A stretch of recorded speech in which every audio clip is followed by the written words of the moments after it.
dengan kematian yang bisa menghentikan kehidupannya seketika. Mengapa orang tidak juga tergerak hatinya untuk taat kepada Allah? Karena dia masih merasakan kehidupan itu begitu panjang. Dia lupa dengan kematiannya. Maka orang yang selalu ingat dengan kematian justru akan semangat dia untuk taat kepada Allah dengan bertaubat kepada-Nya. Orang yang ingat mati tidak lantas cepat mati. Orang yang selalu ingat mati justru dia akan menjaga kehidupannya. Dengan demikian akan panjang hidupnya, akan lebih banyak manfaat dalam kehidupannya. Orang yang banyak mati justru panjang umurnya.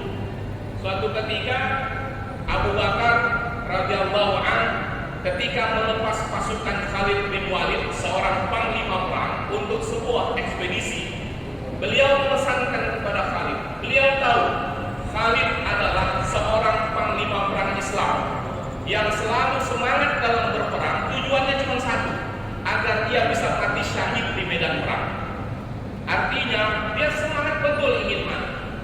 Kata Abu Bakar memesankan kepada Khalid ketika mau memberangkatkannya, beliau mengatakan, ihris alal maut tuhab lakal hayat. Wahai Khalid, semangatlah engkau untuk mati, tuhab lakal hayat, justru Allah akan memberikan engkau kehidupan. Khalid tidak pernah meninggal di medan perang. Walaupun setiap dia berperang, dia selalu ingin mati, justru dia selalu menang. Dan Khalid panjang umurnya, beliau mati dengan tenang di atas tempat tidur.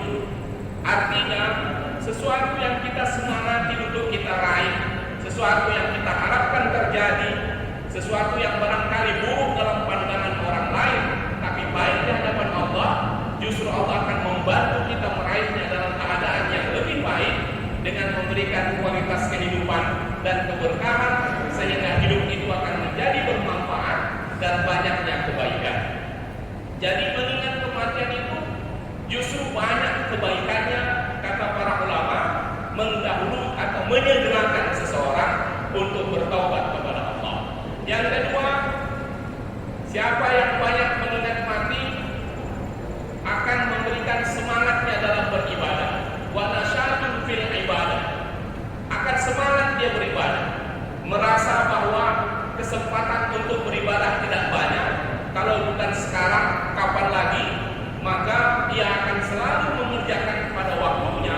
Kalau ada kesempatannya atau memang sudah saatnya, maka dia tidak akan menunda-tunda ibadah itu, karena keyakinannya dan kesadarannya bahwa inilah waktunya, selagi masih hidup, selagi masih bisa, karena kematian bisa datang kapan saja. Itu yang kedua. Yang ketiga, para ulama mengatakan orang yang banyak mengingat mati akan diberikan Allah qanaatun fil qalbi.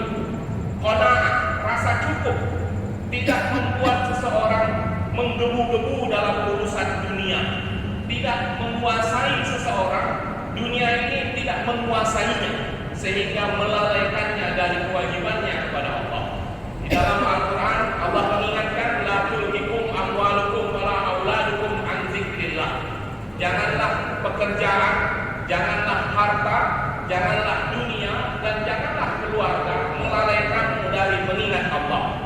Artinya mendahulukan Allah, itulah kesadaran orang-orang yang ingat kepada kematiannya, sehingga perjalanan hidupnya seimbang antara dunia dan akhirat. Orang-orang yang selalu ingat dengan kematian, inilah kemungkinan yang bisa mendapatkan husnul khatimah, mengalir air matanya. Atau yang kedua, berkeringat dahi, berkeringat dahinya, mengalir air matanya, atau wadarifat mankhirahu, mengembang hidungnya. Maka kata Rasulullah, ini adalah seseorang yang sedang mendapatkan rahmat Allah Subhanahu wa ta'ala.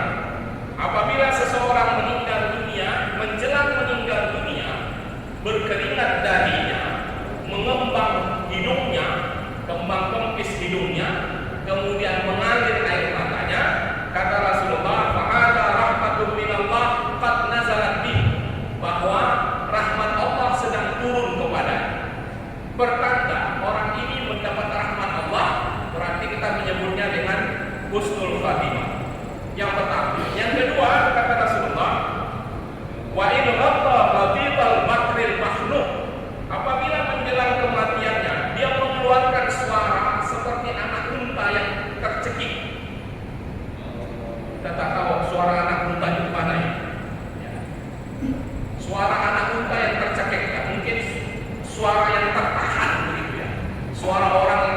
tercekik.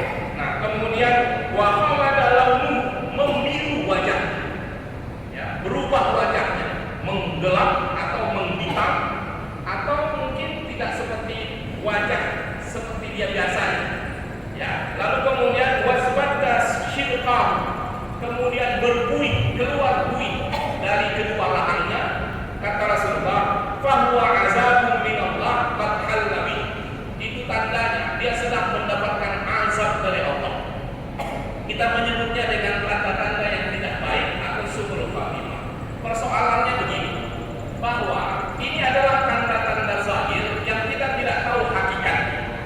Maka sikap kita kalau melihat tanda-tanda baik pada diri seseorang, maka kalau itu keluarga, orang tua atau orang yang kita cintai, bersyukurlah dan berdoalah kepada Allah, semoga itu sebagai tanda yang baik, baik zahir maupun batin. Kenapa?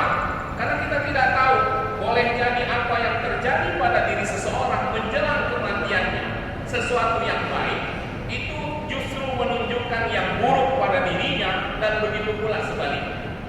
Jadi kalau Rasulullah menyebutkan dalam hadis ini tanda-tanda yang baik dan tanda-tanda yang buruk, itu sebetulnya sebagai peringatan saja bagi kita bahwa itulah yang mungkin terjadi kalau kita orang yang betul-betul orang yang taat kepada Allah, atau sebaliknya kita bukan orang yang taat kepada Allah.